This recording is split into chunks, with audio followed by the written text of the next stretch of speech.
আসসালামু আলাইকুম, কেমন আছেন সবাই? আশা করি সবাই অনেক ভালো আছেন। স্বাগতম সবাইকে বিবিএ থার্ড ইয়ারের অ্যাকাউন্টিং ডিপার্টমেন্টের ম্যানেজমেন্ট অ্যাকাউন্টিং ইন ইংলিশ বইয়ের দ্বিতীয় অধ্যায় কস্ট কনসেপ্ট অ্যান্ড ক্লাসিফিকেশনের আরেকটি নতুন ক্লাসে। আজকে প্রথম ক্লাস।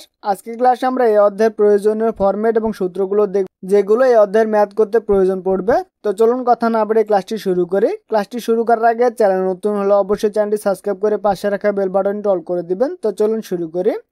তো প্রথমে আছে কস্ট শিট বা কস্ট স্টেটমেন্ট। তো কস্ট শিটে কী কী আসে চলুন দেখে নিই। তো এটি হচ্ছে কস্ট শিট। তো এখানে দেখতে পাচ্ছেন কস্ট শিটে প্রথমে আপনারা নাম দিবেন, তারপরে কোন প্রতিষ্ঠানে করছেন তার নাম দিবেন, তারপর লিখবেন কস্ট শিট বা cost statement for the year ended, এখানে তারিখ দিয়ে দিবেন যে সালে আপনারা এটি ক্লোজ করবেন। ওকে, তারপরে এমন একটি ছক টানবেন, এখানে অ্যাকাউন্ট টাইটেল দিয়ে দিবেন, টাকা দিয়ে দিবেন, টাকা দিয়ে দিবেন। ওকে, তো কস্ট শিটে সর্বপ্রথম যেটা আসে সেটা হচ্ছে ওপেনিং স্টক অফ র মেটেরিয়াল, অর্থাৎ যে র মেটেরিয়াল ওপেনিং থাকবে সেটিতে আসবে। তারপর হচ্ছে add purchase of raw materials, অর্থাৎ ওপেনিংয়ের সাথে আমরা নতুন যেটি পারচেজ করবো সেটি যোগ হবে। তারপরে তার সাথে যোগ হবে অ্যাড ক্যারেজ ইনওয়ার্ড, অর্থাৎ আমাদের আন্তঃপরিবহন যেটি থাকবে সেটি অ্যাড হবে। তার থেকে বাদ দেবে পারচেজ রিটার্ন বা পারচেজ ডিসকাউন্ট, যদি আমাদের কোনো পারচেজ রিটার্ন করা প্রয়োজন পড়ে বা প্রয়োজন হয় বা কোনো যদি ডিসকাউন্ট থাকে সেটা আমাদের মাইনাস করতে হবে। তারপরে less closing stock of raw materials, অর্থাৎ হাতে যেটি থাকবে স্টকে, ক্লোজিং স্টকে যেটি থাকবে সেটি বাদ দিতে হবে। এর সাথে আমাদের বাদ দিতে হবে অ্যাবনর্মাল লস, অর্থাৎ যদি অস্বাভাবিক কোনো ক্ষতি থাকে সেটা আমাদের এখানে বাদ দিতে হবে। এটি বাদ দেওয়ার পরে আমাদের হাতে যেটি থাকবে সেটি হচ্ছে ম্যাটেরিয়াল ইউজ বা র মেটেরিয়াল কনসাম, এখানে আমাদের এটি পেয়ে যাব। তার সাথে আমাদের যোগ করতে হবে অল ডিরেক্ট কস্ট বা ওয়েজেস বা চার্জেবল এক্সপেন্স যেগুলো থাকবে সেগুলো আমাদের যোগ করতে হবে। যোগ করার পরে আমরা যেটি পাবো সেটা হচ্ছে প্রাইম কস্ট, এটি হচ্ছে আমাদের প্রাইম কস্ট। ওকে, তো আমাদের প্রাইমারি কস্টের সাথে যোগ দিতে হবে ফ্যাক্টরি ওভারহেড, প্রোডাকশন ওভারহেড অথবা ওয়ার্ক ওভারহেড, এবং এটি থেকে আমাদের বাদ দিতে হবে সেলস অফ স্ক্র্যাপ বা স্পটলাইট, অর্থাৎ আমাদের বিক্রয়জনিত কোনো ক্ষতি থাকলে এটি বাদ দিতে হবে। বাদ দেওয়ার পরে যেটি থাকবে সেটি হচ্ছে ফ্যাক্টরি কস্ট, ওয়ার্ক কস্ট বা টোটাল ম্যানুফ্যাকচারিং কস্ট, এটি হচ্ছে আমাদের ম্যানুফ্যাকচারিং কস্ট। এর সাথে আমাদের যোগ করতে হবে ওপেনিং ওয়ার্ক ইন প্রসেস, তো আমাদের এটি যোগ করতে হবে, এবং এর থেকে বাদ দিতে হবে ক্লোজিং ওয়ার্ক ইন প্রসেস। বাদ দেওয়ার পরে যেটি থাকবে সেটি হচ্ছে কস্ট অফ গুড ম্যানুফ্যাকচার বা টোটাল প্রোডাকশন কস্ট। এর সাথে আমাদের যোগ করতে হবে ওপেনিং ফিনিশড গুড, এবং তার থেকে বাদ দিতে হবে ক্লোজিং ফিনিশড গুড। বাদ দেওয়ার পরে যেটি থাকবে সেটি হচ্ছে কস্ট অফ গুড সোল্ড। এর সাথে আমাদের কমার্শিয়াল এক্সপেন্স বা অপারেটিং এক্সপেন্স যোগ করতে হবে, এবং অফিস এবং অ্যাডমিনিস্ট্রেটিভ এক্সপেন্স যেগুলো থাকবে সেগুলো যোগ করতে হবে। সেলিং অ্যান্ড ডিস্ট্রিবিউশন এক্সপেন্স যেগুলো থাকবে সেগুলো আমাদের যোগ করতে হবে। যোগ করার পরে আমরা যেটি পাবো সেটি হচ্ছে টোটাল কস্ট।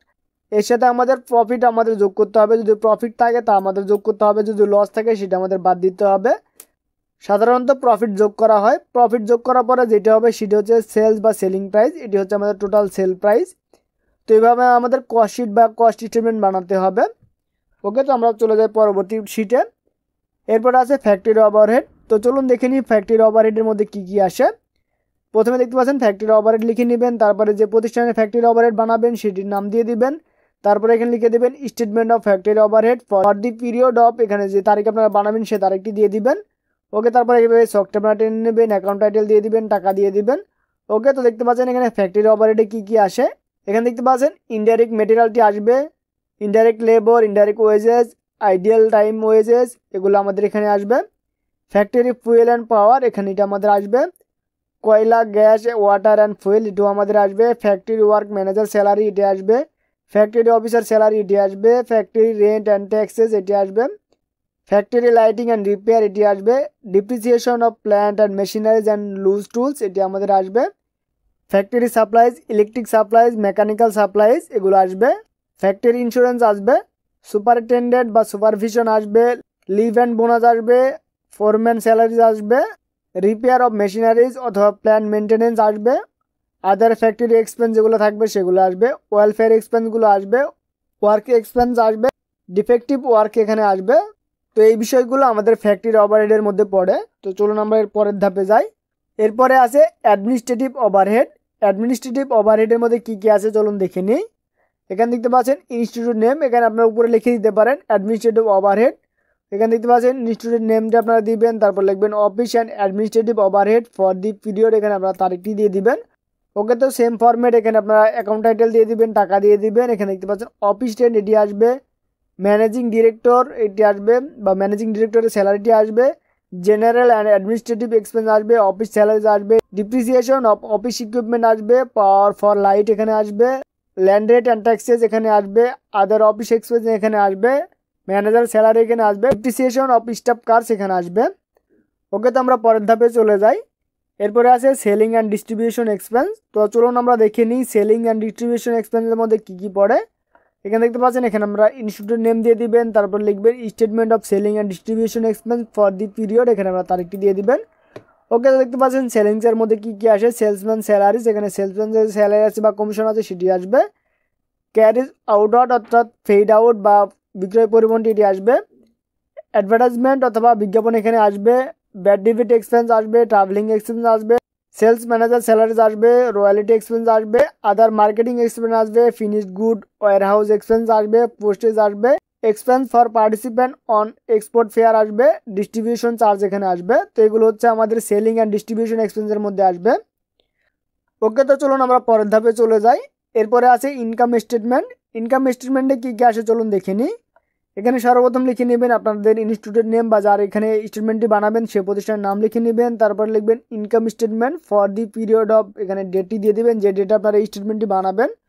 ওকে, তো সর্বপ্রথম যেটা আসবে সেটা হচ্ছে সেলস, এখানে সেলস প্রাইসটি দিয়ে দিবেন। ওকে, তো সেলস থেকে আপনারা বাদ দিবেন কস্ট অফ গুডস সোল্ড। তো বাদ দেওয়ার পরে যেটা থাকবে সেটা হচ্ছে গ্রোস প্রফিট বা মোট মুনাফা।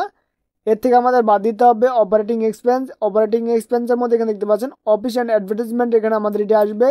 সেলিং অ্যান্ড ডিস্ট্রিবিউশন এক্সপেন্স যেটি থাকবে সেটা আসবে। এগুলো যোগ করার পরে আপনারা গ্রস প্রফিট থেকে বাদ দিবেন। বাদ দেওয়ার পরে এখানে যেটি থাকবে সেটা হচ্ছে অপারেটিং ইনকাম। অপারেটিং ইনকামের সাথে নন অপারেটিং ইনকামগুলো যোগ করতে হবে, যেমন interest income, dividend receive, discount on purchase বা ক্যাশ ডিসকাউন্ট রিসিভ। যোগ করার পরে নন অপারেটিং এক্সপেন্স যেগুলো আছে সেগুলো আমাদের বাদ দিতে হবে। এখানে দেখতে পাচ্ছেন ইন্টারেস্ট পেইড বা interest on loan, preliminary expense, return of, এগুলো আমাদের যোগ করতে হবে। যোগ করার পরে এখানে আমাদের যে ইনকামটি থাকবে সেখান থেকে আমাদের বাদ দিতে হবে। বাদ দেওয়ার পরে আমাদের যেটা আমরা এখানে পাবো সেটা হচ্ছে নিট ইনকাম বিফোর ট্যাক্স। এখান থেকে আমাদের ট্যাক্সটি বাদ দিতে হবে। দেখতে পাচ্ছেন ট্যাক্স বাদ দেওয়ার পরে যেটা আমাদের থাকবে সেটা হচ্ছে নিট ইনকাম আফটার ট্যাক্স, অর্থাৎ এটি আমাদের নিট মুনাফা বা নিট ইনকাম। তো আশা করি আপনারা বুঝতে পেরেছেন। তো চলুন আমরা চলে যাই পরের ধাপে। এরপরে আছে আদার ফর্মুলা। তো চলুন দেখে নিই আমরা আদার ফর্মুলাতে কী কী করতে হবে। এখানে দেখতে পাচ্ছেন পার্সেন্টেজের কিছু ফর্মুলা আছে। Percentage of factory overhead on wages, অর্থাৎ মজুরির উপরে কারখানা উপরিব্যয়ের পার্সেন্টেজ বের করতে হবে। এর জন্য আমাদের ফ্যাক্টরি ওভারহেড উপরে দিতে হবে, নিচে দিতে হবে ওয়েজেস, এবং এটিকে আমাদের 100 দ্বারা গুণ করতে হবে। তারপর আছে percentage of office and administrative expense to work বা ফ্যাক্টরি কস্ট। এখানে আমাদের অফিস বা অ্যাডমিনিস্ট্রেটিভ এক্সপেন্স যেটি থাকবে সেটা আমাদের উপরে দিতে হবে, নিচে আমাদের দিতে হবে ফ্যাক্টরি বা ওয়ার্ক কস্ট। তারপরে আমাদের 100 দ্বারা গুণ করতে হবে। এরপরে আছে percentage of selling and distribution expense to factory cost. এখানে দেখতে পাচ্ছেন selling and distribution expense in general cost sheet, এখানে আমাদের উপরে দিতে হবে, তার নিচে দিতে হবে ফ্যাক্টরি কস্ট, গুণ আমাদের এখানে 100 দিতে হবে।